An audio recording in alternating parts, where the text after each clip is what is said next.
Life has many stories. Here's one that might just change how you see yours. What gesture could top the moment when someone you once liked suddenly wants you back? You tried your best to love them, to show up, to wait, to understand. They didn't meet you halfway, so you walk away.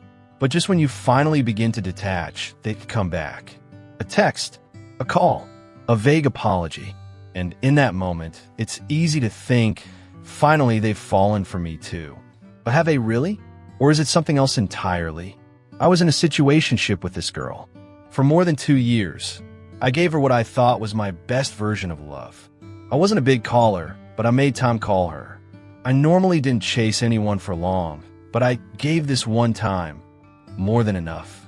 I excused her distance, rationalized her silence, because I believed love was patient, understanding, willing to grow. And yet, when it was her turn, she only gave me the bare minimum. She wouldn't text. If I did, her replies came after a day or two, sometimes even a week.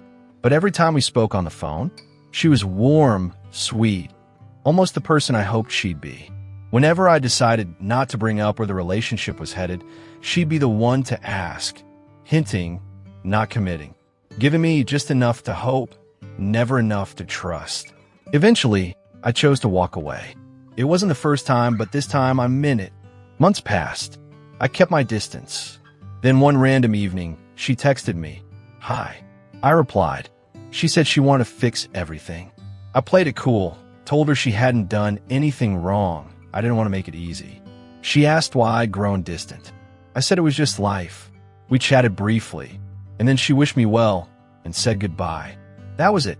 I know, 2 years sounds like a long time.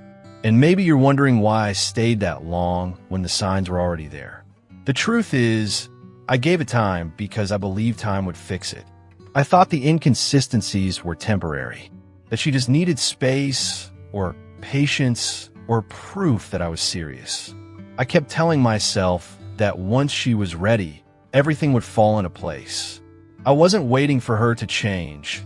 I was waiting for the version of us I was already invested in to become real. And that's what makes walking away so difficult sometimes. Not the love you had, but the story you told yourself about what could be. But looking back, I realized I wasn't holding on to her. I was holding on to the version of her I had built in my head, the version I hoped she would become.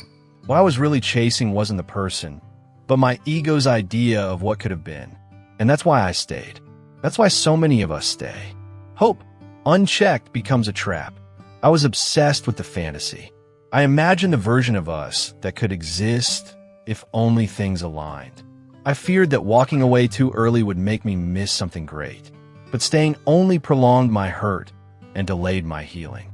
When we struggle to leave someone who doesn't choose us clearly, when we keep the door open to people who never fully step in, we're usually not being hopeful.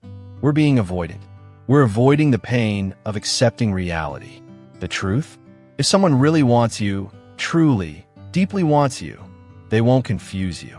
You won't be wondering if they care. You won't be questioning their replies, reading into their silences, trying to decode what every message means. Love is loud when it's real. People don't hesitate about what they value. It's like when someone walks into a store and spots the exact pair of shoes they've been searching for. No hesitation, no second guessing. They don't circle the aisle 5 more times to compare. They don't pretend they're unsure. They pick it up, head straight to the counter, and pay. That's how people move when they find what they want. Quick, certain, intentional. So if you have to beg for clarity, justify your worth, or guess how they feel, chances are you're not the pair they came in looking for. You're the maybe, and you don't deserve to be anyone's maybe. Yes, we all want to believe in second chances. But even second chances require clarity, not confusion. Sometimes the person comes back, and we think they're choosing us this time. But look closely, they might not be choosing you. They might just be choosing to prove to themselves that they're still desirable, still worth being missed. It's vanity disguised as a second chance. So when she asked why I had grown distant, I saw right through it. That question wasn't rooted in concern for me. It was triggered by the absence of the validation she'd gotten used to. My texts had stopped. My calls had gone quiet. And with them, the feeling of being wanted, admired, pursued disappeared. It wasn't me she missed. It was the attention, the certainty, the comfort of knowing someone out there still held her in high regard. So her comeback wasn't about love. It was about regaining control over the version of herself that felt valuable because I hadn't walked away yet. If she had truly found peace and love in the place or person she once prioritized over me, she wouldn't have come back. People don't double back unless something in their present is missing. Here's how I've come to understand it. Imagine two internship offers. One is with a top-tier company in the city, respected, glamorous, high pressure. The other is a small startup, quiet, low pay, but full of hands-on experience and real mentorship.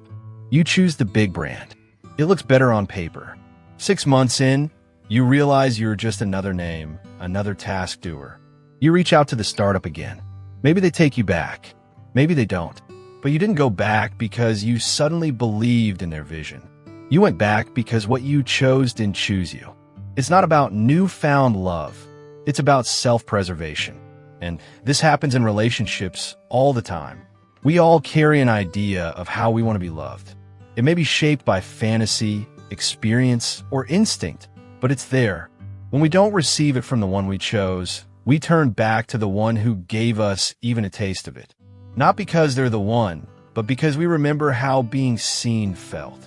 This is why a lot of relationships fail even after the big comeback. The motivation wasn't love. It was loss. It was image. It was ego. So did I miss her? Yes. Did I stop loving her? Honestly, do we ever truly stop loving people who once touched us? Then why didn't I give her another chance? Because I had finally accepted the truth. Love is not enough when it lacks clarity. When someone truly wants you, their actions won't feel like puzzles. Their energy won't be mixed, and their presence won't feel like a performance. Sometimes, loving yourself means walking away. Not because you stopped caring, but because you finally realized what real love should feel like. So here's my advice.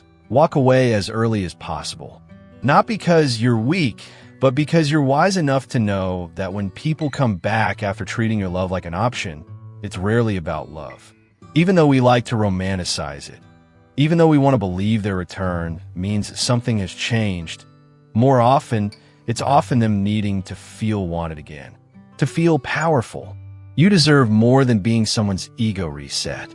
The sooner you accept that, the sooner you make room for the kind of love that doesn't play hide and seek with your heart. It shouldn't hurt this much to be chosen.